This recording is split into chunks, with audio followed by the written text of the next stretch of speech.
we play a game? Why, yes. I believe we shall. Oh, I got a live one here.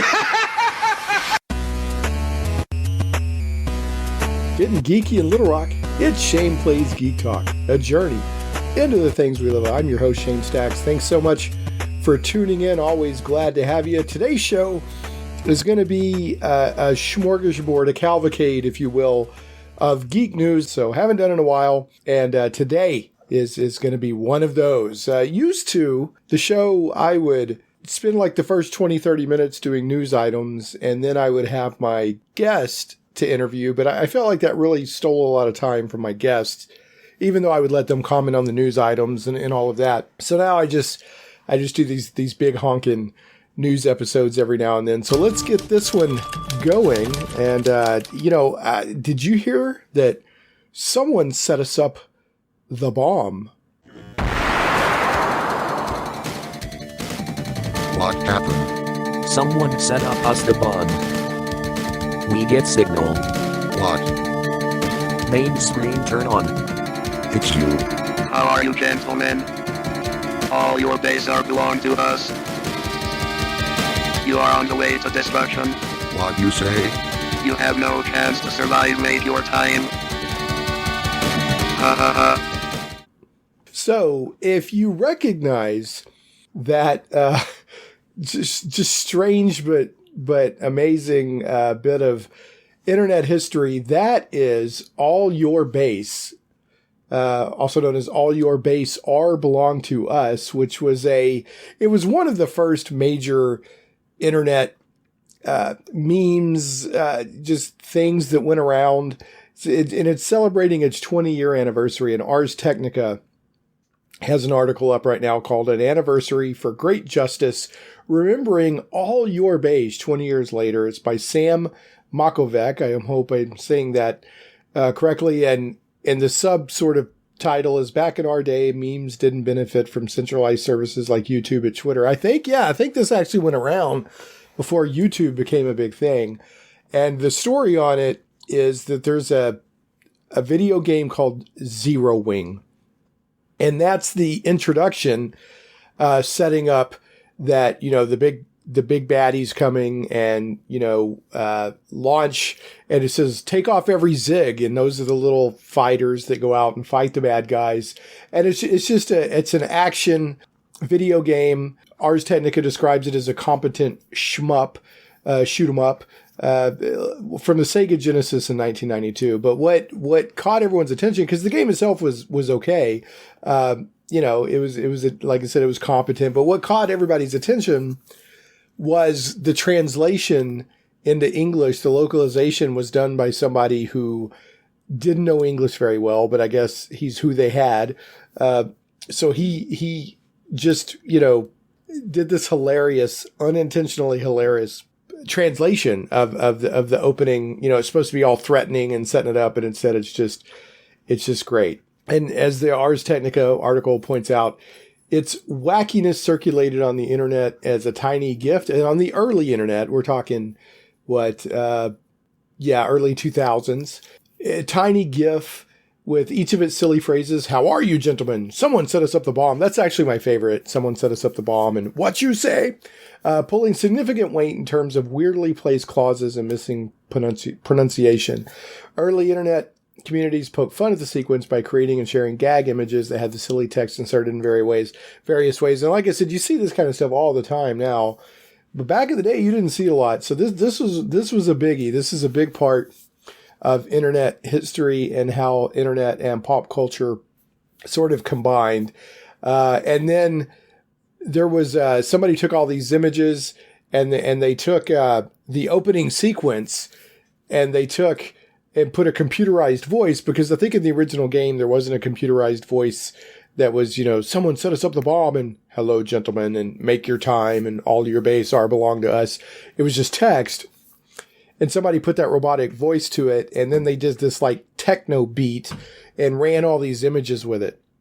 And it just went around and it was a huge thing. So I'm going to, in the show notes for this episode, go to shaneplays.com. I'll have the link to not only this article, but also a YouTube video that shows the original All Your Base, Our Belong to Us collection of images with the techno music and the robotic voice introducing everything. So make sure to check that out. And we've got another plucky little rover up there on Mars. Mars Perseverance landed 2 days ago. I'm recording this on Saturday, February 20th. It landed successfully on Thursday, February 18th, and it was extremely cool to watch the feed from JPL, Jet Propulsion Laboratory, in coordination with NASA.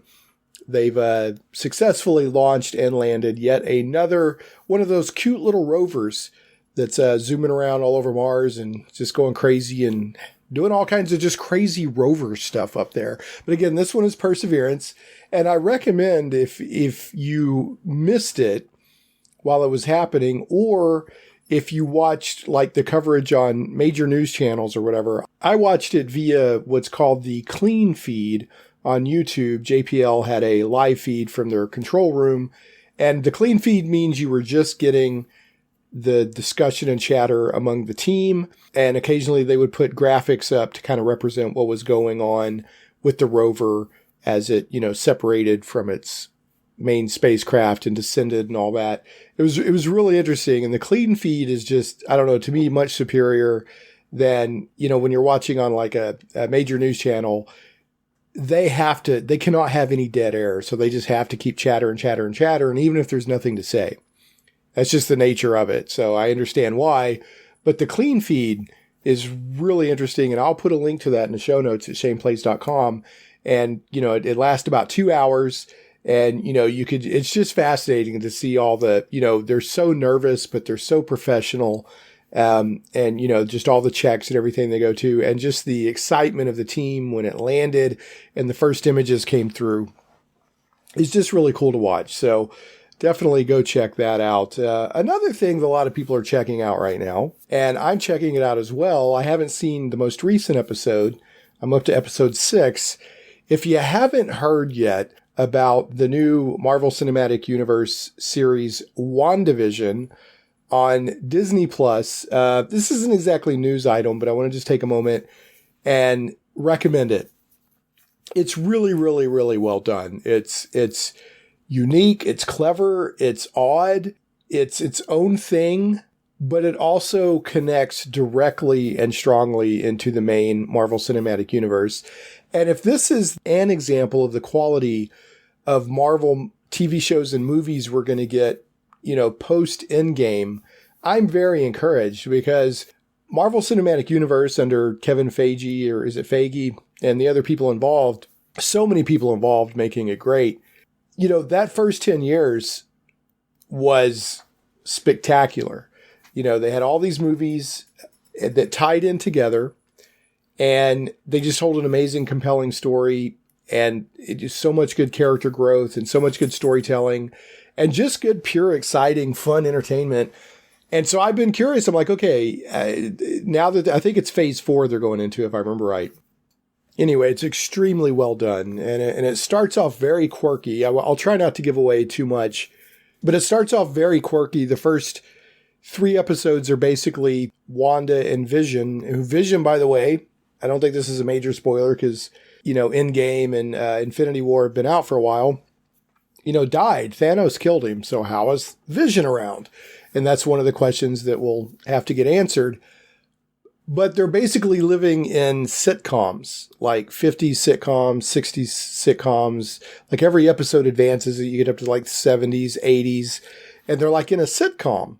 And then eventually it starts intersecting with the quote-unquote outside real Marvel Cinematic Universe, and it's done just extremely well. There's a couple of minor characters that have been in some other Marvel movies that feature here that are just done really well. It's just really, really well done. I'm trying not to give too much away, but at the same time, I'm trying to encourage you to check it out if you haven't seen it. And even when they're in the sitcom episodes, those are entertaining in their own right, but there'll be little hints that something's not quite right. And it's also, I will say that in the comic books, Scarlet Witch's powers were far beyond what was shown in the Marvel movies cinematic universe up till WandaVision. And WandaVision is taking it, they're lining her powers up more what they are in the comic books. And if you'll remember, they even showed this, or they mentioned this during WandaVision, that, you know, Scarlet Witch, they never call her Scarlet Witch in the Marvel movies, but Wanda Maximoff actually went toe to toe with Thanos a little bit, and, you know, kind of was almost one of the few people to really hurt him. So she's pretty powerful. And that's all I'll say. But other than to say that this unfolds wonderfully well. There's going to be 9 episodes total. Now, I will tell you that they have a very long credits, but so far there's been no mid or end credit scenes. I want to save you time there. However, I will say I've seen that the most recent episode, which is number 7, which I have not seen yet, evidently has a mid-credit scene. That's pretty important. So check that out. Can't recommend it enough. You know, Disney Plus has got some great content on it. You know, right now, I mean, if you don't have Disney Plus, to me, it's worth a month's subscription just to see The Mandalorian and to see WandaVision. But anyway, I'm really looking forward to the further Marvel TV shows and movies that are coming out. And one last thing, it also looks like WandaVision is setting up there. You know, there's Monica Rambeau, who was Captain Marvel's friends in the Captain Marvel's friend in the Captain Marvel movie. In the comic books, Monica Rambeau also has developed superpowers, and at one time was even called Captain Marvel. She had sort of light-based superpowers. Well, it looks like they're setting that up in this WandaVision series too. So anyway, that's all I want to say. Check it out. I think that you will really enjoy it. All right, anyway, so WandaVision. Check it out. Shane Place says check it out. All right, on to some video game news here. Everybody loves video games, right? We all love video games, right? So we all want news, right? So here it is. All right, there is a Chinese open world RPG that has rocketed to the top of Steam with over 170,000 concurrent players. Now, pay attention. That doesn't mean there's only 170,000 people playing it. There's a lot more people blowing it up. I'm going with the headline says Tale of a Mortal has blown up on Steam. But anyway, there's a lot more people playing this than just 170,000. But they've had 170,000 people online at the same time playing it concurrently, and that's a pretty big number. So, and then this is via PC Gamer, and Stephen Messner is the byline here, and it says Tale of a Mortal has blown up on Steam, becoming another in a long list of Chinese-only breakouts. Remember, when it comes to entertainment, movies, games, other things, China's a huge market. I mean, they got a lot of people. So that's why you're seeing a lot of the movie industry shifting to try to make movies that appeal both to Western audiences and Chinese audiences with, you know, more or less success depending on the different, whatever movie it was. But according to the article, it says Tale of a Mortal is an early access sandbox sim that's only been out a week. And this came out 15 days ago, this article. But that hasn't stopped it from becoming one of those popular games on Steam. Earlier today, it says about February 5th, concurrent players peaked at just over 172,000 people, making it the 5th most popular game on Steam, beating out Grand Theft Auto 5 and Rust. Players seem to really enjoy Tale of a Mortal 2, as it now has over 15,000 positive Steam user reviews, giving it an 86% positive rating. Not bad for an early access game that just launched a few days ago with simplified Chinese as its only available language option. It says if you're getting deja vu reading this, it's because Chinese indie games have been blowing up on Steam with surprising regularity over the past few years. Charming life sim Chinese Parents and complex martial arts RPG The Scroll of Tai Wu both topped Steam's global bestseller list in 2018, with the latter quickly selling over 1 million copies in just a few months. And then more recently, games like Bright Memory, Sands of Salazar, Amazing Cultivation Simulator, and Gujian 3, I think I'm saying that right, Gujian 3, have experienced similar success. Each one beat out notable big-budget releases to top Steam's bestsellers list and has tens of thousands of positive user reviews. Now, I'm not saying that these games aren't good, okay? I'm just saying that I'm not surprised this is happening and beating out, you know, bigger budget releases or whatever, because again, the population in China is much higher than, say, for example, the United States. So I'm not saying that a bad Chinese game will just do better because of the population, but I'm saying if you have a good game that releases for a Chinese audience, I'm not surprised to see it kicking much butt on Steam compared to maybe, some other releases. So Chinese PC gamers are flocking to Steam and buying complex sandbox games and single-player RPGs. Or it says that Chinese PC gamers are doing this, buying complex sandbox games and single-player RPGs challenges the basic assumptions of the Chinese gaming industry. I don't know what those assumptions are, but let's see here. The belief that Chinese gamers only want to play free-to-play MMOs or ultra-competitive multiplayer games like League of Legends has prevailed for decades. And yet, vibrant Chinese indie games continue to blow up on Steam and outperform many big-budget releases. I think that any genre can do well if you put out a good game and it starts getting word of mouth and people start playing it. So any culture, any country, or whatever is probably going to have a dominant gaming style of games. Like, first-person shooters are huge in, the Western world. I'm not saying that's the only game we play, but first-person shooters are huge. And for a while, they were saying, well, just do MMOs because single-player RPGs aren't big anymore. Well, in the past 10 years since Kickstarter's come out, that's put lie to that assumption. So I guess what I'm saying here is it's easy to fall into, especially when you're investing money and wanting return on your investment as a game publisher or game developer, is that, China only wants MMOs, so you make MMOs. But if you put good games out, it just, despite the genre, they have a chance of breaking through and doing well. And that's why indie is so important to the game development space, because indie studios, which can be anywhere from one person to, 10 people to 5 or 20, whatever indie consists of, non-AAA, whatever, they're more agile and they're more likely to take risks. And then they throw stuff out there and they keep things energetic and from becoming too stale. So good for Tale of Immortal for continuing to show that whatever country you're in, the indie game development market is very, very important. Good for you. All right, on to a Western MMO here. World of Warcraft Burning Crusade Classic confirmed for 2021 release. This is from GameSpot. The byline is Steve Watts. And it says World of Warcraft Classic. Now remember, there's World of Warcraft, which has been out for, well, let's call it 16, 17 years now. I think I remember playing it in 2004. They have a classic version now for the people who want to play the classic version that came out years past and not the version that has all the newer bells and whistles and everything. Anyway, so that the World of Warcraft Classic will get its first retro expansion this year with the addition of 2007's Burning Crusade. So what they're saying is that in 2021, World of Warcraft Classic version will get the Burning Crusade, which was an original expansion back from 2007. So it says, for those that have been enjoying a retro World of Warcraft experience through WoW Classic, Blizzard is expanding the experience by introducing a classic version of Burning Crusade. This means that players will be able to relive playing World of Warcraft's first expansion just as it was when it launched in 2007. World of Warcraft Classic is set to be updated with the game's first expansion in the same retro style.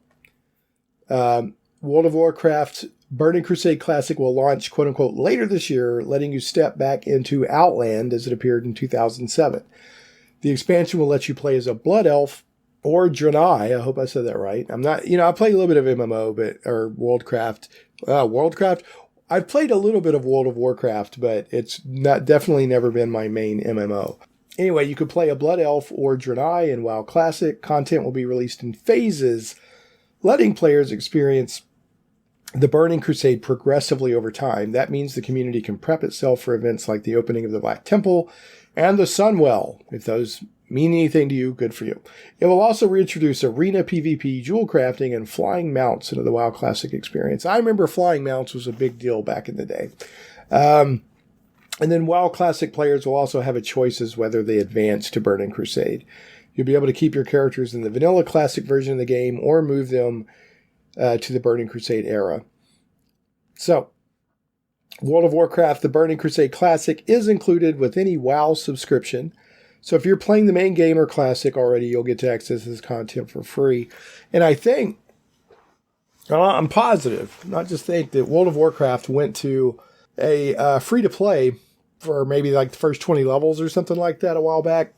But I don't know how World of Warcraft Classic or the Burning Crusade will figure into that, to be quite honest about it. All right, moving right along. When it comes to RPGs, and we're going to talk more about single-player RPGs here.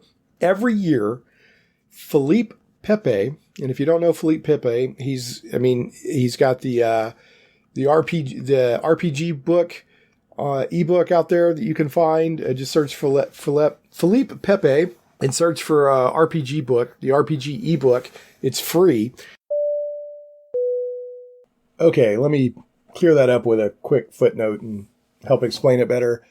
Philippe has the CRPG book project, which is sharing the history of computer role-playing games, where he invited a tremendous amount of people to write up games, and it's laid out really well, and you have contributors, such as Chris Avallone and others. And, in fact, I still owe Philippe a write-up on Sword Coast Legends. But anyway, go to crpgbook.wordpress.com. You can get it in ebook format for free. This thing is laid out, looks professional, has a lot of great information, and you can also order a print version. Maybe go to crpgbook.wordpress.com or search for the CRPG Book Project. It's a wonderfully well done book that, I recommend. And, don't forget about Dungeons and Desktops second edition, The Complete History of Computer Role-Playing Games, by myself and Matt Barton. Those are two wonderful companion books, but definitely check out Philippe's book. But anyway, every year on the RPG on the RPG Codex, he does the game of the year from the previous year. So he has crunched all the numbers. He runs a voting for a period of time, then he shuts down the voting and crunches the numbers, and it's done very statistically. It's not just some quick straw poll. They have people, a lot of people, it's got a big pool of people voting, and he does it his approach is very scholarly, is what I'm saying. So again, this isn't just some straw poll. He's got the Game of the Year results for 2020 up on the RPG Codex. You can go to the show notes at shaneplays.com and check out the show notes there, and I'll have this linked. But basically, he ran everything, and here's how it came out. Game of the Year for single-player RPGs. I guess it's only single-player RPGs. I don't think MMOs are in here.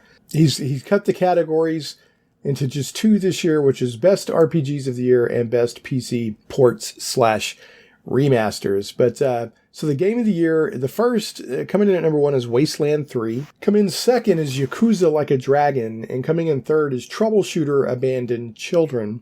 And the Best Remaster/Port is Persona 4 Golden. And I really recommend you go check out the link on the show notes, or go to RPG Codex, that's rpgcodex.net, and search for the Game of the Year 2020 results. It's called Results and Cool Graphics. And, just to give an idea here, he's got two axes here, and it's the percent of voters who played it versus the percent of positive votes. So it's not just how many people played it, and it's not just the positive votes. It's a mix of the two, and you get this very cool graph. And Cyberpunk 2077 landed. It seems to be on its own, but it's a lot of people played it, but it only got about 50% of positive votes. So that's why it didn't come in, in the top 3. Wasteland 3, obviously, looking at these results here, they have little bubbles for each game on these axes. Axi? I don't know. Axi? Definitely, you can see where it had, 50% of people played it, and it got over 80% of positive votes. And there's just, it's really cool to see where all this landed.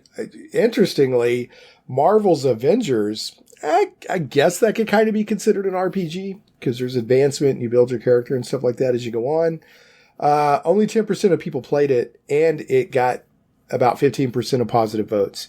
So I'm not surprised it got low votes, but man, hardly anybody played that game, which is interesting to me.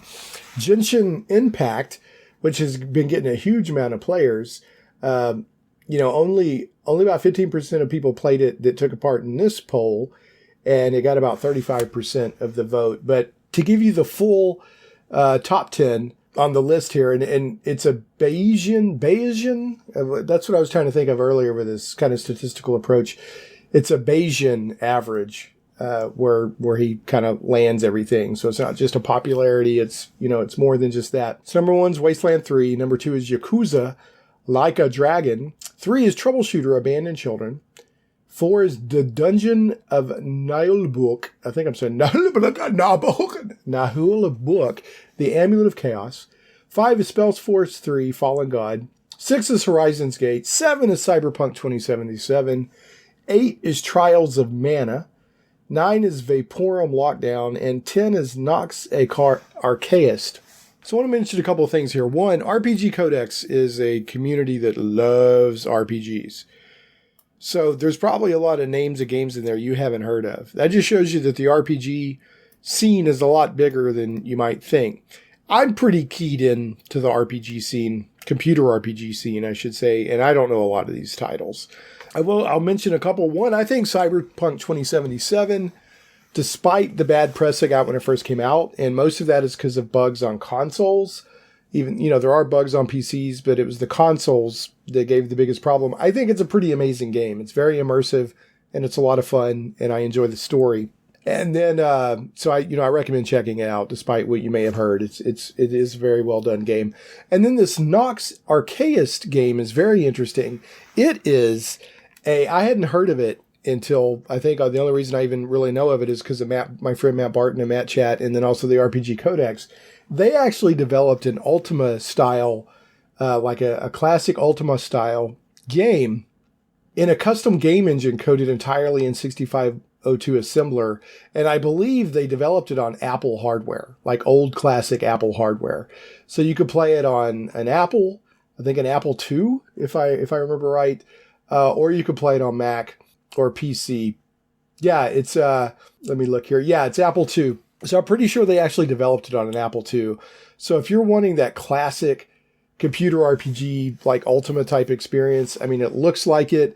Evidently, it plays like it. Richard Garriott, Lord British himself, has endorsed it. And I think he's in the game. His character is in the game. So you might want to check it out. Again, it's called Nox, Noxarchaist.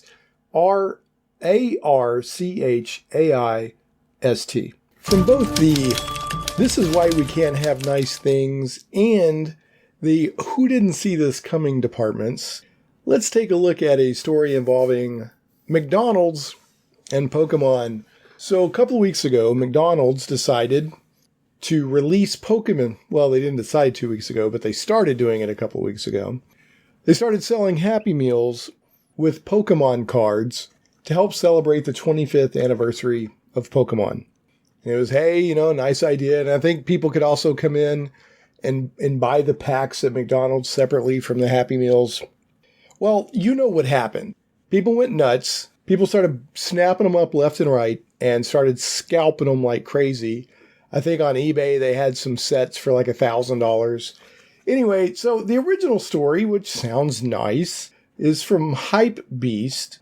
The byline is Joyce Lee. And again, it just says, if there was ever a time to relive the nostalgic days of McDonald's Happy Meals, it would be now.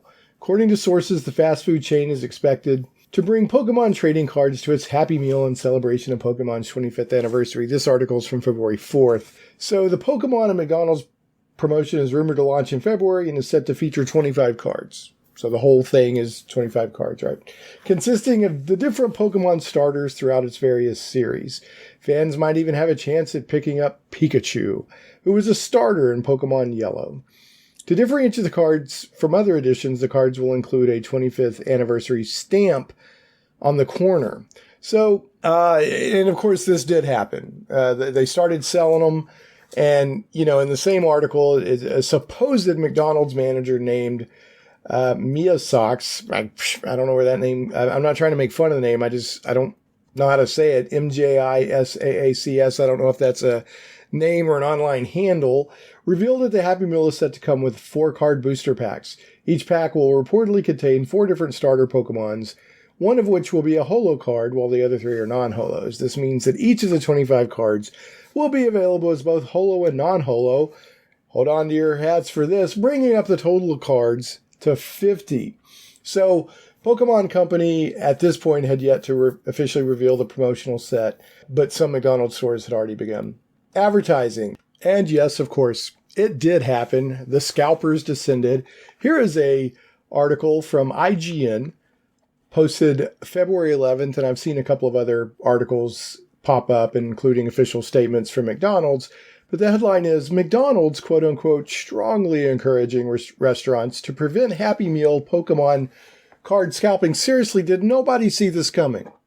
I mean, seriously, did you really think that you were going to take Pokemon cards, put them in Happy Meals, and not have shenanigans? But anyway, so the subtitle here is Not a Very Happy Meal, and the byline is Tom Power. Again, this is from IGN.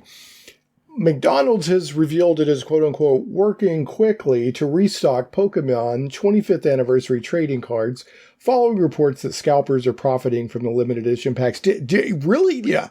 I mean, do you think? I mean, I'm sure there's inside jobs going on here, outside jobs, people hitting every McDonald's in it to get these things on eBay and make a buck. I mean, it's, people are hurting out there, folks. I'm not even making fun of that. Everyone's looking for a way to make a buck right now. And is, quote-unquote, strongly encouraging restaurants to set a limit on how many packs they sell to individual customers. Did they not think about this ahead? This is what I cannot get my head around. Why was this not already thought of in advance? Yesterday, it was revealed that the commemorative Pokemon cards, which are only supposed to be attainable when customers buy McDonald's Happy Meal, I guess that you can't just go in and buy one. Because sometimes the toys in a Happy Meal, you can just go in and buy it without buying a Happy Meal. But I guess, according to this, you buy a McDonald's Happy Meal, you get the Pokemon cards. So maybe they thought ahead a little bit. Anyway, they're being purchased in bulk by scalpers. Shocker, shocker. I cannot believe it. My mind will not believe that. And sold for ridiculously high sums online. In some instances, I think I said $1,000 earlier, it's even worse. Full boxes of the packs are being posted on sites, including eBay, for $1,500. So not a complete set, but boxes, like complete boxes of, for McDonald's. You're supposed to open up and put them in the Happy Meals. And Red Phoenix Sports Cards, in this, they did a quote from them. So McDonald's and Pokemon are sure hope you do some form of inventory control for your promo Pokemon cards. Some of your stock is being sold in sealed boxes, which means they're not even making it to your stores. So same thing happened with Tim Hortons Hockey 2, retail $1.99. I'm not quite sure what that's referring to. But there's a couple of pictures here on stuff on eBay for a box for $925, another box for $1,000. That's not even including shipping. And then responding to IGN's request for comment, a McDonald's spokesperson said the restaurant franchise is moving to distribute more packs to its outlets, and said that restaurants would be strongly encouraged to limit how many packs they can sell to individual customers. Well, duh! I mean, okay, here's the deal. They knew this was going to happen, and they let it happen for more free advertising. That's the only thing I can think of here, because you knew that this was going to go crazy. All right. The McDonald's, I'm not even going to read their statement, because it's so corporate robot bull snookies. I'm not even going to read it. But that they put out a statement, blah, blah, blah, whatever. But McDonald's has confirmed that the company is working with its supply chain to help restock at restaurants that have sold out of Pokemon card packs, and we do not condone reselling Happy Meal bonuses for profit. However, some restaurants will seemingly be allowed to offer standalone pack purchases in unspecified cases. I don't know. And then Happy Meals with backup toys will be offered if restaurants run out of Pokemon trading cards. Yeah, okay, what are you going to give me? Another? My son has gotten a Soul plushy toy so many times. Like, you're supposed to get a Marvel toy, and he got like a Soul toy, and, no, the people, they want the Pokemon cards. McDonald's, they want the Pokemon cards. All right, that's weak.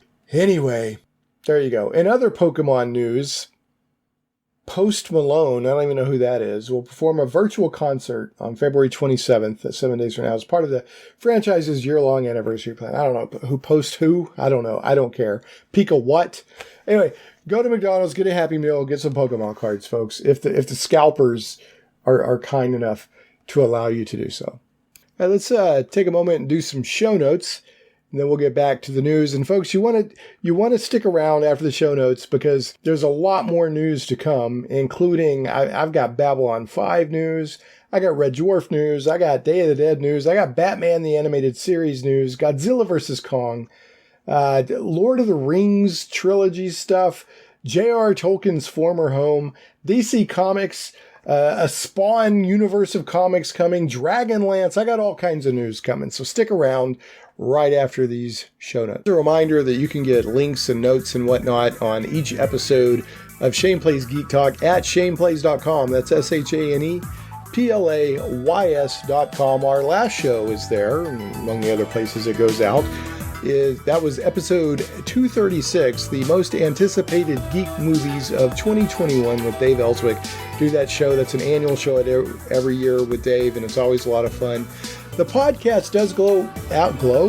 Sure, it glows, but it also goes out in multiple venues and formats and whatnot. It goes out on the blog at shaneplays.com. On iTunes, Google Play Music, Stitcher, Podbean, Amazon Music, YouTube, and more. And Shane Plays is also carried on SciFi.radio. SciFi.radio is Sci-Fi for your Wi-Fi. That's SCIFI.radio. Sci-Fi.radio. Check them out. We're also going to tell you a couple of ways you can support the show if you want. Of course, I do have a Patreon. It's patreon.com/ShanePlays. You can support for as little as $1 an episode. But also, I put out all kinds of discounts and sales links and stuff that are affiliate links on my Twitter and also on the Shane Plays Facebook page. But anyway, I do a lot of affiliate links from Humble Bundle and other things. Like, just for instance, right now, there's stuff out there from Tales of Warhammer from the Black Library book bundle. There's a Tom Clancy video game franchise sale up to 75% off. The Humble Asmodee Tabletop Together game bundle. You can get games, the electronic versions like Pandemic, Small World, Splendor, Terraforming Mars, the Lord of the Rings adventure card games, and more.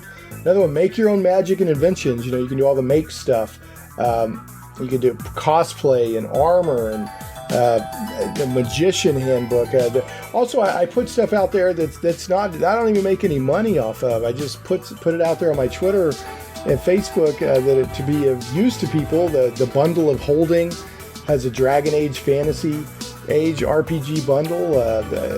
They also have the Modern Age and Expanse RPG bundle. I don't make any money off that. I just want you to know about that. And the Epic Games Store, currently there's a couple of free games, Absolute Drift Zen Edition and Rage 2. So those are just some of the examples of the deals. Some stuff just practically for free that you can find if you follow my Twitter. And I have two Twitter accounts. One is just Shane Plays, ShanePlays. The other is ShanePlays PR, so Shane Plays PR. Now the difference is, just Shane Plays, I just tweet stuff all the time.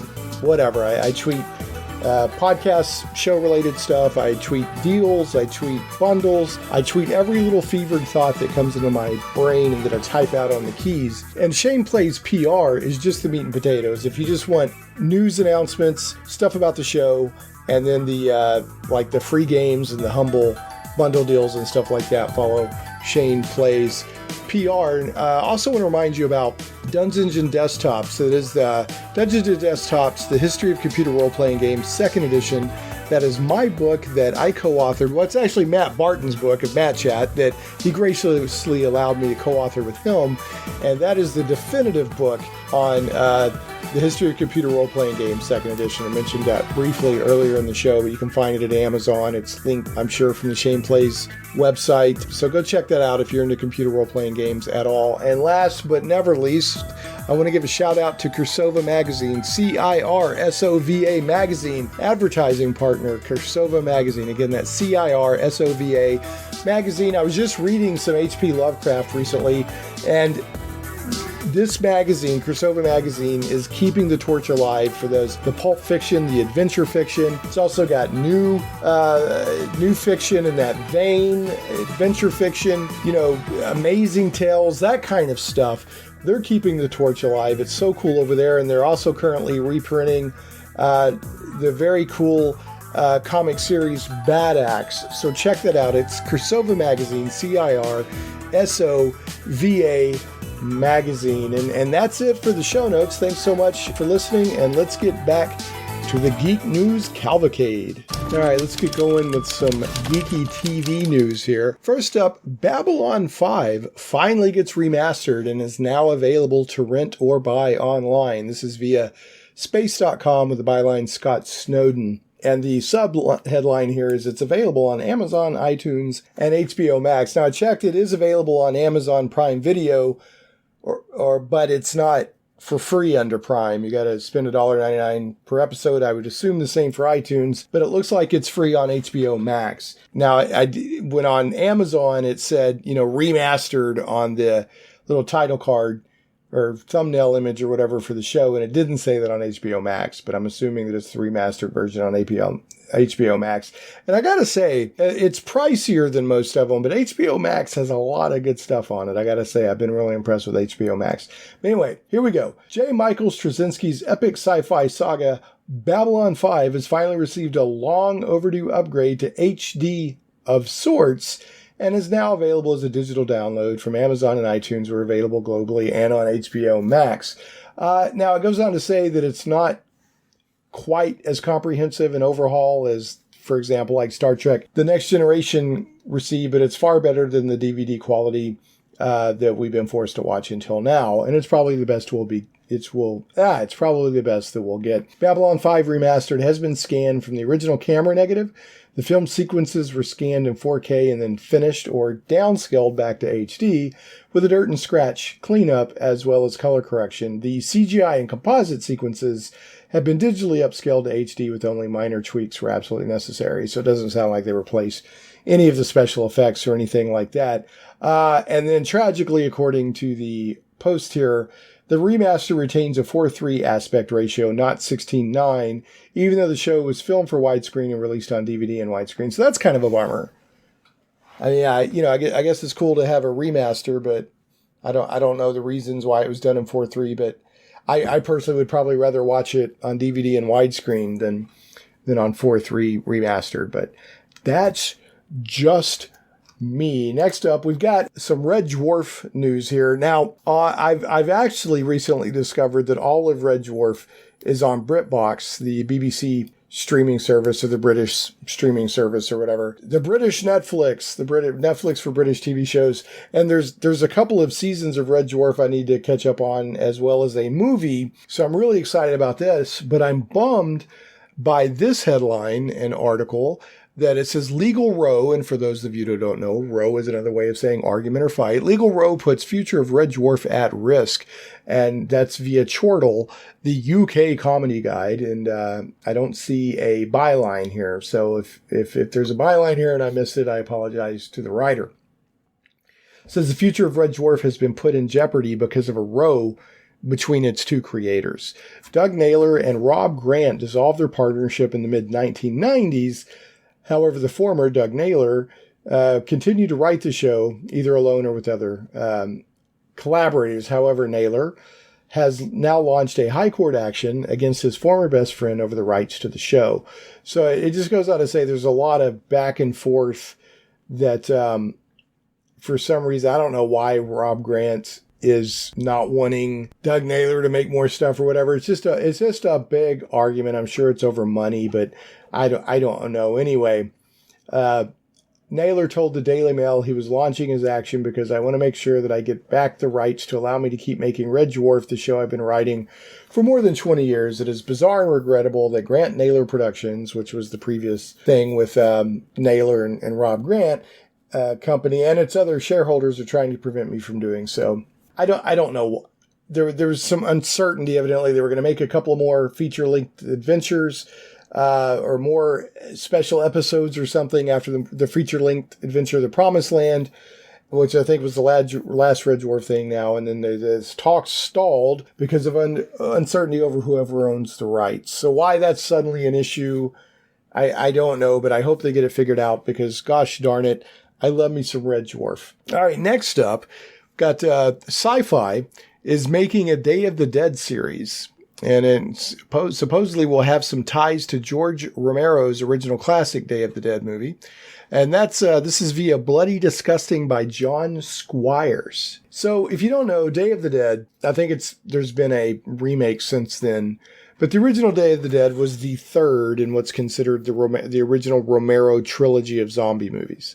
He made some more since then, but you had Night of the Living Dead, absolute classic. Dawn of the Dead, in my opinion, another absolute classic. Probably my favorite of the three, even though I really love Night of the Living Dead as well. And then Day of the Dead, which is still very good, but my least favorite of the first three. But like I said, they're still very good. Sci-Fi recently gave a 10-episode series to order a new take on George A. Romero's Day of the Dead with Stephen Kostansky, who is evidently attached to The Void, Leprechaun Returns, and Psycho Gorman. I haven't seen any of those three, directing 4 episodes, speaking with Bloody Disgusting's Boo Crew podcast this week, and this was from about a month ago, January 19th. Kostansky teased the ties to the original film and the awesome zombies we'll meet in the series. So not just zombies, awesome zombies.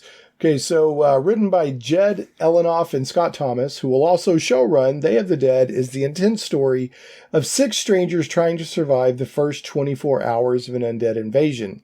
This ode to Romero's famous flesh eaters reminds us that sometimes all it takes to bring people together is a horde of hungry zombies trying to rip them apart, or a horde of hungry scalpers after Pokemon cards at McDonald's, perhaps. But anyway, so this is interesting. Night of the Living Dead was really kind of the original first 24 hours of an undead invasion. Dawn of the Dead was kind of the first days of the invasion, and then people lived in a shopping mall, and it was kind of a scathing critique of consumer society. And then Day of the Dead was set, I think, kind of a few weeks later in an army installation while they were trying to figure out the whole zombie what was causing them and all of that kind of stuff. But anyway, they've taken the name Day of the Dead and they're making a 10-episode series about trying to survive the first 24 hours. So I don't know, maybe every episode is going to be a couple hours. I don't know. Anyway, Kostansky told the Boo Crew in the episode, I actually wrapped up working on that back in December. So it was a few months back. He ended up shooting the first 4 episodes of the show. So it's a 10-episode series. And in bold, it says it does have ties to the original movie. I can't go into too many specifics. Unfortunately, I'm really not allowed to say too much of everything. And he goes on to say it was a very scrappy, low-budget affair, and he had a ton of fun making it. He says a very weird, interesting show that I don't think is what people are going to be expecting. There's my cat. I'll check it out. I mean, I'm a big fan of Romero zombies. In fact, I've been reading, there's a novel that Romero started and somebody else finished called The Living Dead that kind of extends things way into the future after the initial outbreak and kind of shows what happens to society. So anyway, this will also be interesting to see what they did with it. I just hope they don't do, I don't know, if, don't tie it into Romero and then do some just really bonkers, crazy stuff that has nothing to do with how Romero would have done his zombies. And another thing that Romero always did, his movies always had some sort of commentary on society using the zombies as a backdrop. Every one of them. So, if you really want to make a Romero, now you can have stuff about zombies just running brains and eating people and whatever, and that's cool. There's nothing wrong with it. Those are fun. But the Romero, every one of his movies, zombie movies, had some sort of commentary about society in them. So it'll be interesting to see if this TV series does the same thing. And finally, on the TV news here, the geeky TV news. Yeah, the geeky TV news. Solid rumor, ? Batman the Animated Series sequel reportedly in the works for HBO Max. This is comicbook.com by Spencer Perry. And Spencer is referencing the Fat Man Beyond podcast with co-host Mark Bernardin and Kevin Smith himself. So following the announcement that Batman the Animated Series has finally shifted from the DC Universe platform and onto HBO Max, it seems like the future of that classic cartoon could be very bright. Speaking on their latest episode of the Fat Man Beyond podcast, the co-hosts brought the rumor to light with the former, that would be Mark Bernardin, labeling it, this is a rumor. He says, the rumor is that HBO Max is looking at making a Batman the Animated Series sequel, that they want to continue that forward. And as he said that, Smith covered what was very clearly a huge smile on his face and said, I don't know what you're talking about, with a bit of a twinkle in his eye. I'm not involved, but I too have heard this. I would say a month before you just said it. I think that's real. I don't think it's a rumor. I wouldn't say set your watch to it, but it's an idea whose time is not only coming, I think it came. I think that's going to happen. How blanking amazing would that be? Because you can just literally pick up and keep going. It's not like, oh, we got to explain why everyone's older. It's animation, man, so you can just go right back to those amazing blanking stories. So anyway, Smith reiterated once again, he's not involved. He's busy working on Netflix's He-Man animated series. You know, he predicted that a revival of Batman the Animated Series could happen as soon as 2020. And no official word of this has been announced. This is just some casual discussion, I guess, between a couple of people who supposedly would at least be in some kind of know. All right, from the small screen to the geeky big screen news. Got a few items here I think worth discussing. First of all, Godzilla vs. Kong is already breaking records for Warner Brothers. This is from Cinema Blend by Sarah L. Mahmood. Now, this was published at the end of January, about that time, or just after the Godzilla vs. Kong trailer dropped. If you didn't see it, kind of shocked, because that's kind of what this article is talking about. It says, talk about a grand entrance. The long-awaited MonsterVerse event film Godzilla vs. Kong showed off its action-packed trailer this past weekend, and the internet blew up with hype over the spring release. Can you tell it's been a long time since we've had the chance to drop our jaws over a massive action movie? Following the Sunday release of the trailer, Godzilla vs. Kong is reportedly already breaking records for Warner Brothers 2. Now, within 24 hours of the trailer drop, Godzilla vs. Kong racked up 15.8 million views on the Warner Brothers YouTube channel, along with an additional 9.8 million on the legendary Warner Brothers UK official Godzilla vs. Kong and HBO Max Twitter accounts. Luis Fernandez recorded the results on Twitter, sharing that it could very well be the biggest debut ever for Warner Brothers.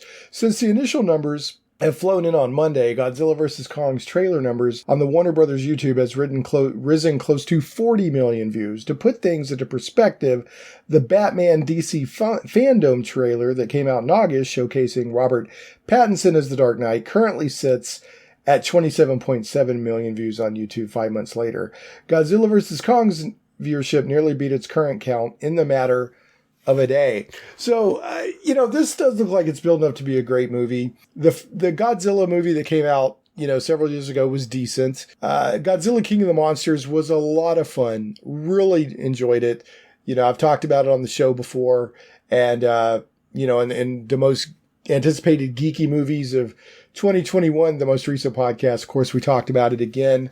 I'm looking forward to it. My friend Dave Ellswick's looking forward to it. Pretty much everybody's looking forward to it. And it's a lot of fun, even though we all know that they're probably going to fight and then have to combine against a bigger threat or something like that.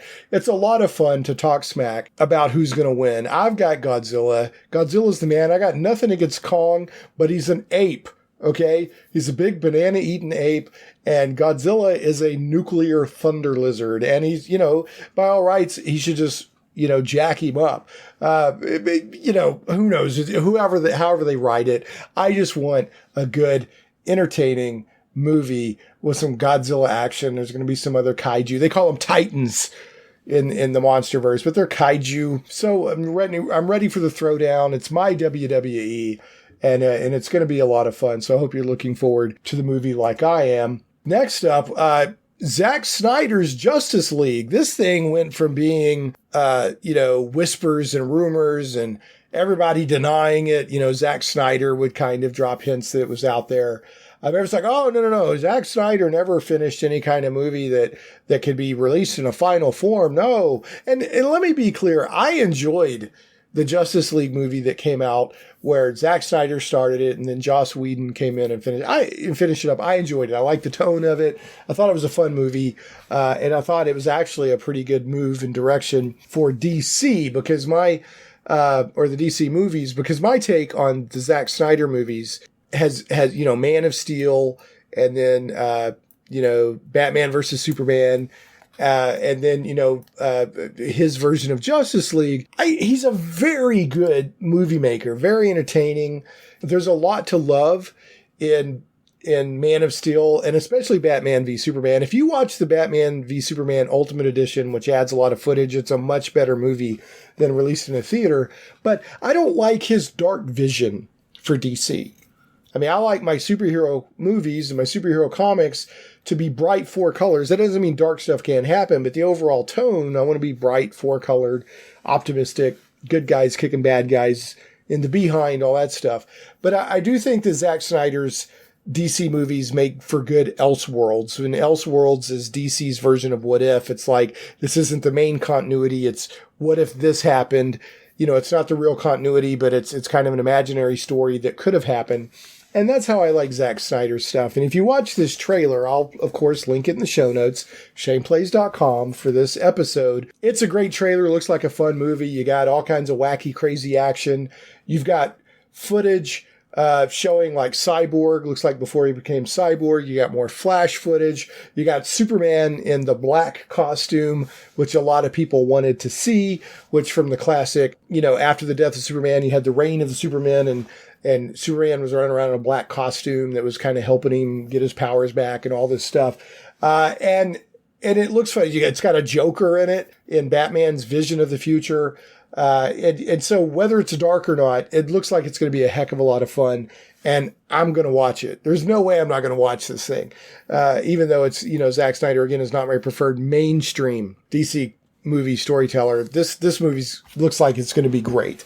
And I'm glad that he finally gets to put his version out. It's just hilarious to me that, if they were, that's crazy talk. There's no Snyder Cut. And then suddenly there's a Snyder Cut to help push HBO Max. So I'm not complaining. So here's the Superman in the black costume and a Joker. Whoa. And I think it's the Jared Leto Joker. So we'll see. Who I had no problem with from the Suicide Squad movie. There's a lot of problems with the Suicide Squad movie, but the Joker wasn't one of them for me. All right, this is interesting. This has kind of already happened, but I want to talk about it for a couple of reasons. The Lord of the Rings trilogy remastered to be released in IMAX theaters. This is by Patrick Cavanaugh from comicbook.com. Originally came out on February 4th. Now, let me just say that I think re-releasing not the Hobbit movies, but the Lord of the Rings movies, which are now like 20 years old, that blows my mind. But to release those remastered in IMAX theater is a great idea. I would love to see that. I would love to spend the money to go see that. But I've got a bit of a problem with it, and I'll explain that here in a second. First of all, it says fantasy films don't get much bigger than the Lord of the Rings trilogy, and the movie theaters don't get much bigger than IMAX, two true statements, with the theater chain confirming that they will be showing the original films for the first time in the IMAX format starting on February 5th. Put a pin on that, and I'm going to come back to it. Given the scope of the series, IMAX will be showing one film for the first week, while the next week will see the release of the other installments. With each version of the films being the remastered edition, the director Peter Jackson recently approved and released on home video. Given that this year marks the 20th anniversary of the series' debut, and with Amazon Studios developing a new TV series based on the concept, it's actually not the Lord of the Rings concept, it's material from way before the Lord of the Rings in the timeline of the Middle Earth, but anyway, that's a digression. It says it's the perfect time to revisit the classics. Now, let me tell you what I don't like about this. Okay, I love the idea. They're going to be in 4K. They're going to be, on IMAX and all that, which, by the way, I saw for one of the Hobbit movies, I think Desolation of Smaug, the Battle of the Five Armies, I saw in like 4K IMAX or whatever, and it was almost too good. It was almost too clear and pretty. I don't know if that makes sense, but I didn't feel like I was watching a movie. Maybe that's what they want to take into the future, but it almost felt like I could just climb up right on stage and get in the middle of everything, which I'm just used to seeing movies that look like movies. But anyway, so here's what I don't like about this. I really think it's irresponsible to push this and release it and when we're still in the coronavirus pandemic, because they were doing it on February 5th, then a week later, And I personally, now there are other people out there that do, and if you're like, hey, I don't mind going to watch a movie in the middle of coronavirus pandemic, or whatever, man, that's cool, that's you, and I don't think you're a bad person for wanting to go out in the middle of whatever and see a movie. That's your choice you have to make. But I don't like that they did this, and I know that's, part of why they did it. Let's get people into the theaters so that businesses can make money and employees can make money and all that stuff during the pandemic. I get all that, but I'm not going to go out there and see these movies in the middle of a pandemic. And even if I went by myself, I definitely wouldn't invite friends with me and go in a group. Invite friends with me and go in a group, not invent friends. I don't have to invent friends. I really have friends. Trust me. So yeah, I hope they re-release these again after the pandemic. And I would definitely go see as many of them as I can. I think it would be amazing. I've actually been itching to see the Lord of the Rings movies again. I haven't watched them in a while. And when I saw this headline, I was like, oh, cool. And I was like, oh, no. So, it's right in the middle of when I don't want to go out into a movie theater. So anyway, I do hope that they release these again in IMAX. Later down the road, so that I can get a chance to check them out in IMAX. And on a token note, not a Lord of the Rings movie note, not even really a movie news, but this is a good place to talk about this. There was a recent Kickstarter that actually just today failed, and I'm sad about this. It's Preserve J.R.R. Tolkien's former home as a public writing haven. And they were trying to save J.R.R. Tolkien's home, where he wrote The Lord of the Rings and The Hobbit, and establish a writing and creative center for the public. I think that's a really good idea. They were trying to raise $700,000, or $700,750, and they raised $278,390 with 2,500 backers plus, change. I hate that this failed. They were going to try to help create the first literary center in the world dedicated to Tolkien. There is no library center devoted to Tolkien studios anywhere in the world, which is kind of surprising to me because, it's a massive influential writer in his work. And it said this is the perfect house to set this right. It's on the market. The house that Tolkien wrote the books in is on the market. So they wanted to move quickly to secure it before it goes into private hands, and the once-in-a-generation opportunity is lost. So they were kind of building this concept around this house at 20 Northmore Road. It was his former home in Oxford. He wrote The Hobbit and The Lord of the Rings. J.R.R. and Edith Tolkien moved into 20 Northmore Road with their young family in 1930. Over the next 17 crucial years, the house was the heart of the Tolkien home. It was here that J.R.R. Tolkien wrote The Hobbit, which he had begun as a bedtime story for his children, and followed that with another unexpected journey. That book became The Lord of the Rings. So they were going to set up a not-for-profit project to achieve all of this. And I think it was a good idea. Maybe there's some way to still have this happen, but the Kickstarter failed, and I sure hate to hear that. But I hope that they somehow put something like this together. And if they can't do it at the home, which would have been, how neat would that have been to do it actually at the home where he wrote all of this? But, maybe they will, have another way to do this somewhere else. And they were going to have, courses, creative writing courses and writings and all this really neat stuff. So anyway, hopefully something will come out of this, even if they can't do it at the very home where Tolkien worked. I tell you, this Geek News Cavalcade needs a little bit of comic book news, and by goodness, we are just fortunate to have a little bit. So let's take a look at this. First up, this is from Bleeding Cool News by Rich Johnston. Scoop: DC Comics buyout in the works from fans with lots of money. So there's a little bit to unpack here, so kind of stick with me on this. This is from February 15th, so it's 5 days ago. And Rich Johnston has his ear to the ground pretty good on comic book news. So I'm not saying that this is all 100% true, but he usually knows what he's talking about. So he starts off talking about how DC Comics has had a really rough year. They fired their publisher, 2 editors-in-chief, and many staffers who had been with the company for decades, with more firings coming. And this is a result of AT&T buying out Warner's and then the pandemic and cuts across the board. And then Bleeding Cool says they understand that it was former DC President Diane Nelson's decision to move DC Comics from relatively expensive offices in Manhattan to insanely expensive offices in Burbank that was the biggest factor in the decision. Now, that was weird in and of itself. That happened a few years back because DC and Marvel had always been in New York. And when DC moved to California, that just felt weird to me. But anyway, whatever you're going to do. The point of the move from coast to the other coast was, and evidently it succeeded in making DC work better as part of Warner's as a whole, in the movies, TV, whatever, and with many projects spinning out of that increased proximity. But it brought greater financial pressure on every project, including comic books. And then that proximity that they had gained some, benefit out of was lost this year with people working remotely because of the pandemics. There's big, huge, expensive buildings just sitting there. So, and don't worry, we're going to get there to the fans buying stuff out, buying DC Comics out. But anyway, so then it says Bleeding Cool has heard repeated reports that DC Comics is planning to reduce serialized print publication and increase digital publication, and then license comic book publication to other publishers. Marvel has done a little bit of this with IDW recently. But anyway, we have heard that Marvel, IDW, and Dynamite have all approached DC, but the prices cited were too high. Wouldn't that be weird that Marvel would be producing publishing DC's comics? But anyway, what are you going to do?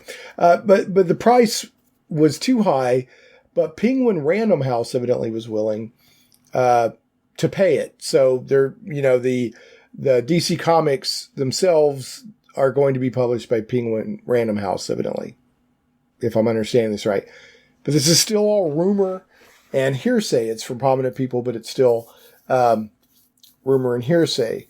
Because Rich goes on to say, I have also heard it is all guns blazing at DC Comics right now from Future State, which is a recent thing they did with comic books. And now they're going to Infinite Frontier. It says sales per title are up, way up.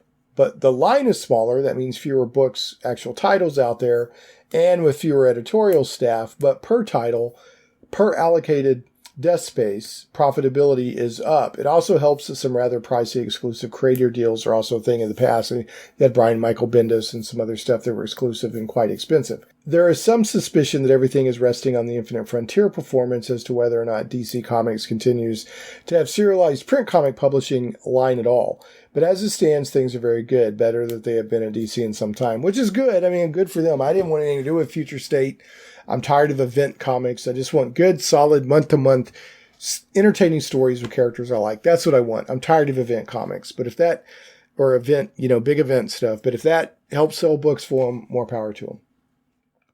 Okay, and then, so Infinite Frontier number 0 is out in March, and Infinite Frontier number 1 is in July. I couldn't even tell you what Infinite Frontier is about. Don't care, to be quite honest. Rich goes on to say, okay, let me get to what I was talking about in the headline. You've been patient enough. Yes, we have. Last year, a number of high-rolling individuals were given tours of DC Comics Burbank with AT&T Warner's officials. Okay, so high-rolling individuals mean individuals, just regular Joes or whatever with a lot of money. As a result, there may be some new options because Bleeding Cool has been made aware of plans by big-time DC Comics fans with access to a lot of money, many millions from across many businesses, in some sort of collaboration with a combination of personal wealth and raised capital, are making an approach to AT&T. Not to buy DC Comics outright from AT&T Warner's, not to touch the movies, the TV, the games, the merchandise, but solely the rights and ownership of the comic book side of the publisher. To be able to create and publish the DC Comics line as they would like. Let Warner's do the movies and TV shows, but take all the cumbersome work of actually publishing the comic books, which everything else is based on. That's some ad-libbing on my hand, editorializing on my hand. Take that off their hands, and then Warner's could freely adapt that stuff if they wanted to. So, and he goes on to say, if you could be a member of this group, you have probably already been approached. People who can bring or even raise a minimum 8 figures apiece, who have both an Action Comics number 1 and Detective Comics number 27 to spare, and who really, really, really like DC Comics. The fans are taking over Arkham Asylum. I kind of think I would welcome such a move, because I have not been overly happy. Now, I did like what they did with Rebirth at DC Comics. I thought that was a good move in the right direction, but then they just went back to the dark stuff with metal and all this. So yeah, I would love to. And I don't want any more event comics. I want just good comics. In the 80s, you had events, but you also had just good, solid, month-to-month storytelling that was engaging and entertaining with characters you love. That's what I want. I don't want all this big over the Justice League that blew up the frickin' moon. I mean, you know, they broke the source wall and threatened the whole universe. I mean, it's just it doesn't have to be so big to be interesting. It doesn't have to be so loud. Just good 4-color comics. That's what I want. Anyway, I would welcome such a change. I would love the fans to try to take a crack at doing better than. Now, it doesn't mean that DC hasn't done anything good over the past few years. I'm just saying as a whole, I'd love to see a line change. All right. And speaking of DC, and this will kind of tie in, you know, where I just mentioned in the middle of all that other stuff that they're looking at doing less physical print, more digital, which bummer for me, because digital first is not my preferred. There's still something about that physical comic book that I much, much, much prefer. However, if DC is going to experiment around with this, they're going to experiment around with this. So here we go from CBR.com by John Arveden. DC announces Batman 89 and Superman 78 digital first series. DC announced the digital first series Batman 89 by Sam Hamm and Joe Quinones, and Superman 78 by Robert Venditti and Wilfredo Torres. So these new digital first series are coming. Both titles will debut 6 digital chapters on July 27, with 6 additional chapters arriving weekly after that. Once all 12 chapters of each story have been released, they'll be collected in 6 traditional comics released between August and October, and then as hardcover collected editions in October for Batman 89 and November for Superman 78. Now, these are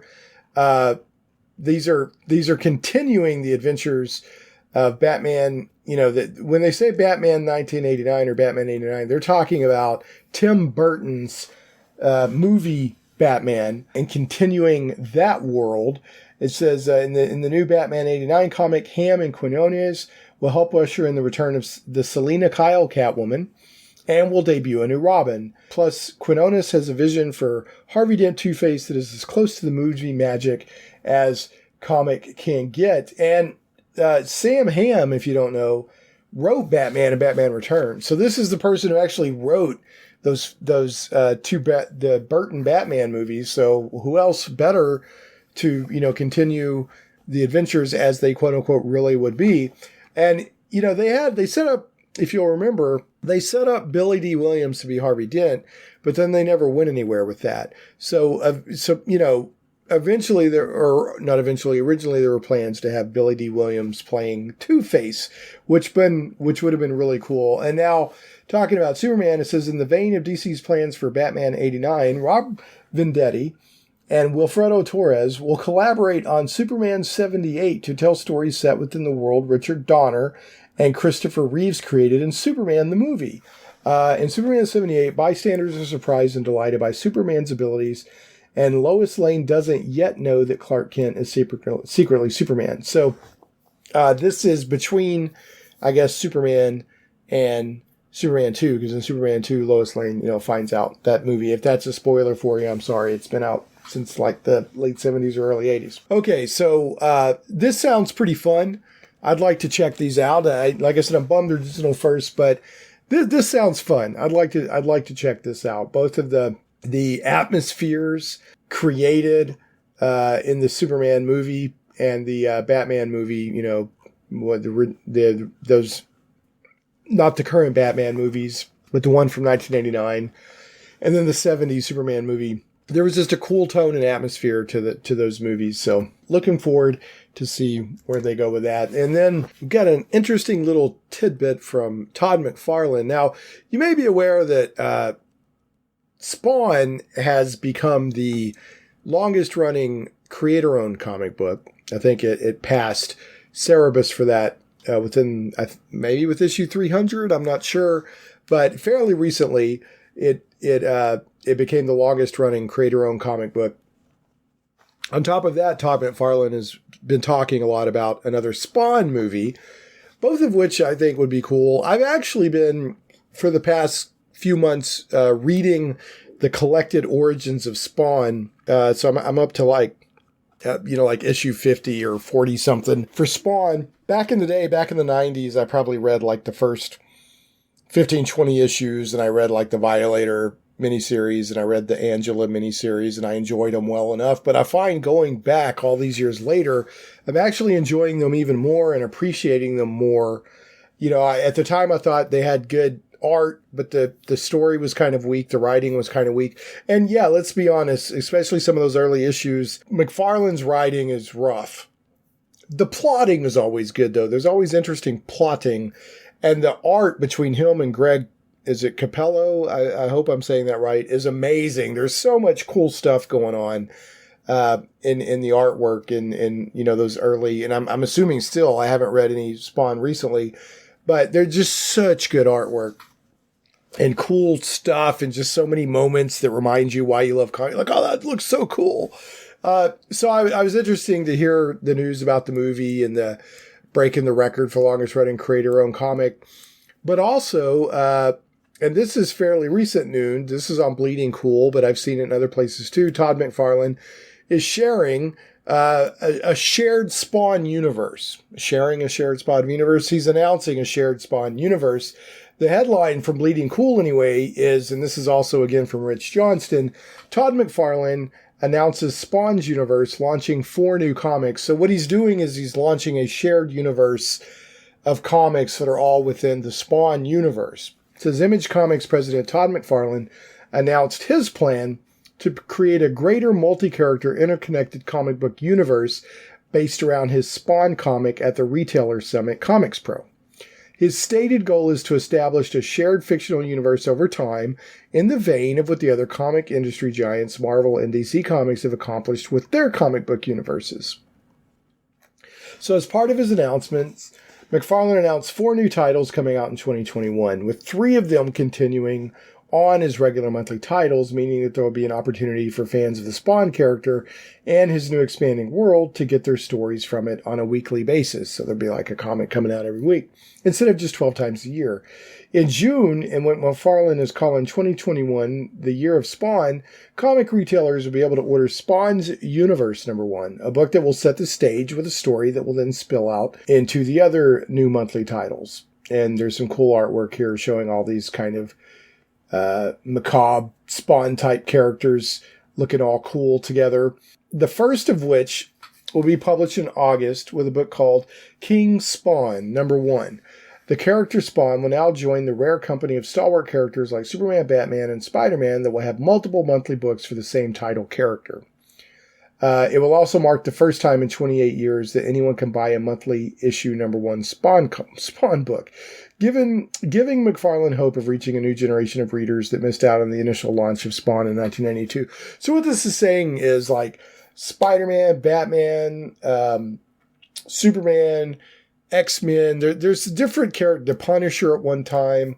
There's different characters out there that they just had, they had several comic books coming out each month featuring the same character. Now maybe different creative teams and that sort of thing, but you might have 3 different Superman books, the Man of Steel, Superman Action Comics, or Batman and Detective Comics, and Spider-Man and Peter Parker, the Spectacular Spider-Man and Web of Spider-Man, that sort of thing, all in the same month. So you get multiple doses, multiple hits, if you will, of your favorite comic book character drug. Now, in October, there will be the second new monthly called Gunslinger Spawn. This title character has been a huge hit among the fan base the past year, and each of his appearances has garnered enthusiasm at the stores and online. And finally, there'll be a new #1 team book. So we're going to get a team book in the Spawn universe, which will band 5 characters together to fight against forces too big for any of them to take on alone. Does Does that sound familiar? That's basically the concept behind the Justice League and the Avengers. That book is titled The Scorched, and it's going to feature Spawn, Redeemer, Gunslinger, Medieval Spawn, and She-Spawn.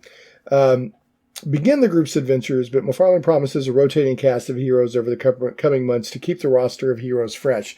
He also said that he'll be bringing in new major villains into the fold too. So, and yeah, there's some cover art here from that shows, much more than just those 5 characters, but they all have that kind of macabre, dark, hellish Spawn sort of twist to them. I'm not seeing any, bright spandex Superman type characters in here.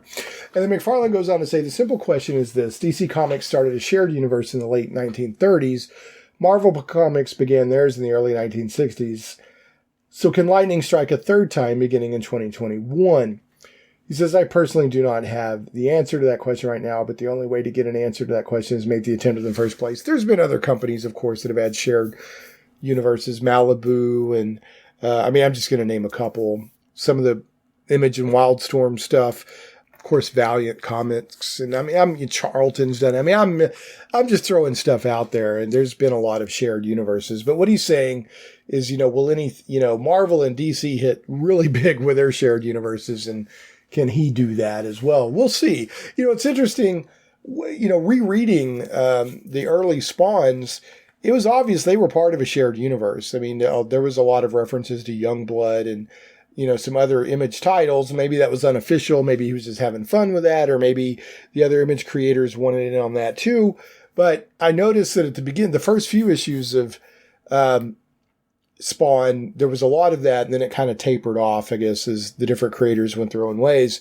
Up to the point when Spawn first appeared, people were saying, well, is this a new Youngblood, or something like that. So, yeah, but I wish him luck. Is he going to go on to be as big as DC or Marvel? I don't know. But Todd McFarlane is a very impressive businessman and creator. And, over the years, I've become more and more impressed with him. Years ago, when he first came out, I thought he was all style, no substance. A lot of Image stuff, I thought that way. But, Todd McFarlane has gained my respect over the years. And I'm certainly going to be checking these books out and see what happens. I don't know if I'll stick with them, but I will definitely check them out. All right, how about we finish off this geek news cavalcade with a little bit of Dungeons & Dragons news, or at least related to Dungeons & Dragons, I should say. First up, we've got Here's That Official Dragonlance Novels announcement featuring classic characters and an old logo on Morris's unofficial tabletop RPG news site by Morris himself. Now, I got to tell you, I'm a huge Dragonlance fan, so I'm very excited about this.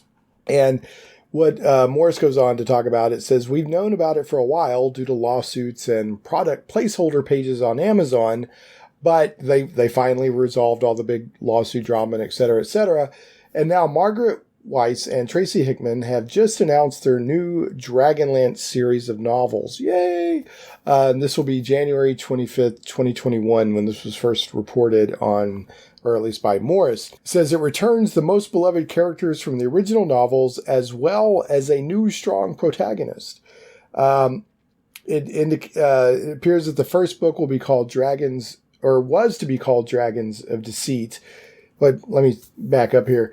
There was information in the lawsuit indicated the first book was to be called Dragons of Deceit and the second Dragons of Fate. So maybe that's still what they'll be called. There's an Amazon placeholder page said the release date is July 29th of this year.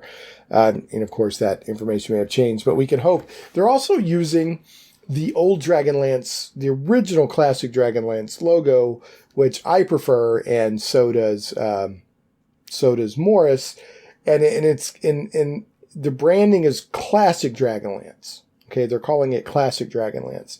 So that to me kind of indicates that these stories are going to be set in the original Chronicles or maybe Legends, the first two trilogies of Dragonlance. Now I got to say, Dragonlance is probably my favorite setting in D&D. And then also, I love those novels. I've read them a lot, read them first was it junior high, I think I read them, and, which would be called middle school now. And I just fell in love with those books. and characters, and I reread them on occasion. And, it's, you don't get that sense of wonderment that you got when you're, the first time reading them, you're, older and wiser and all that. But they're still a heck of a lot of fun. But this setting has been used and abused. It keeps going through changes and this and that. They really messed up the setting for years and years, in my opinion, with too many changes.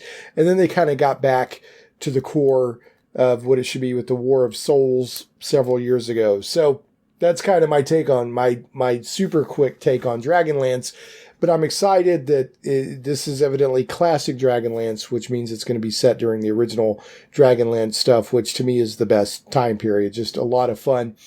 And people, this might be an overstatement, but I hear people refer to Dragonlance as the Star Wars of D&D. And, it really kind of is. You just have these great characters on a huge epic fight, and I just love it. I love the setting, I love the atmosphere, and I love the characters. So looking forward to seeing how this develops, and I will definitely be a customer for these books. I may even, and I usually don't do this, but I may even buy these in hardcover when they first come out. I normally am not a hardcover guy, but I may not be able to wait. I may need to read these bad boys, as soon as they come out. So we shall see, and I hope that we do get something as early as July of this year. Now, another Dungeons & Dragons related news item, but it's actually another sort of media entertainment thing tied to Dungeons & Dragons, is Dungeons & Dragons and puppets come together in Stuff of Legends. This is from comicbook.com by Christian Hoffer from January 29th. This is a new web series led by the popular YouTube personality Jovenshire, is bringing a unique twist to Dungeons & Dragons. Stuff of Legends is a new 6-part web series that combines Dungeons & Dragons gameplay with puppetry. The new series stars Jovenshire as the Dungeon Master for a game featuring Lisa Foyles, Brandon Rogers, Shanna Malcolm, and Lasercorn. Yes, that's right, Lasercorn. While Let's Play style D&D shows have grown in popularity over the past few years, you literally watch people play D&D, Stuff of Legends also uses rod-style puppets, similar to a Muppet, made by the Las Vegas-based Deluxe Puppets to act out various battle and role-playing scenes. Jovenshire described the new series as Dungeons & Dragons meets Drunk History, but with puppets instead of actors. So, basically, this is going to be, they recorded the gameplay sessions. So you had the DM and 4 players. They recorded the sessions, and then there's certain, like the battles and certain role-playing scenes, after it was all said and done, they acted it out with puppets. I guess using the vocals of the players. I'm not sure. He said, Jovenshire said, I've worked on some animated projects. What I like about those is when you work with cartoons, your imagination is as far as you can take it. You can make whatever you can draw. But sometimes with cartoons, you lose that physical comedy. You lose that physical aspect. And that was just really important to me. And with puppets, you get that. You get that slapstick humor. You get that tongue-in-cheek Three Stooges comedy, all while being very animated. And when you have something as wild as Dungeons & Dragons, you want to come up with all these different crazy concepts of monsters and just turn them into puppets. So the show features a mix of live-action gameplay and scenes acted out by puppets. And looking at YouTube, it looks like the first 3 episodes are already available. Just search for Stuff of Legends on YouTube. 6 total to come, 3 out right now. And speaking of puppets and Muppets, I haven't personally gone and checked this out yet.